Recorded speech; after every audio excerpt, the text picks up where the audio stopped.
Ginto nyiswa ni tiparo na dekotenre kod limbe no mar jatend piny Kenya e county ma Homa Bay ka bende winjo kanyo paro mopogore mogol gi moko kuom jodak ma Homa Bay ka ginto gidwaro mondo rwak ker yo makare kendo gigeno mar yudo dongruok ma bende korono singo ne oganda jo Homa Bay.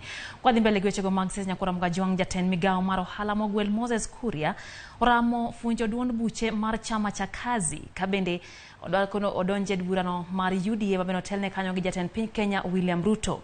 Kuria owacho masje mano osero mbulu county ma Elgeyo Marakwet ne jalala kom senate gi otiko mar UDA kama bende nowacho kanyo ni ma en yo ma bende nyaka koro jogo nyis luor ne duond bura mar UDA ko jatend piny Kenya William Ruto. Kipchumba Murkomen wacho ni en oikore tiyo gi ng'ata ma ibiro yier kaka senator ma Elgeyo Marakwet ka gavana machon ma county noto Alex Tolgos oramo ni komno kaber to winjo mi jachunga gi duond bura no mar UDA par ni duond bura ni karamana komni nodong no bang Kipchumba Murkomen yudo gwelo kaka jatend migao mar apaya mapachuka.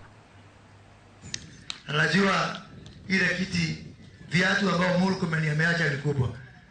Najua mtafanya kazi yenu kuchagua kiongozi. Nataka kuunga mkono yule amesema hii maneno mumalizie katika nomination ya UDA.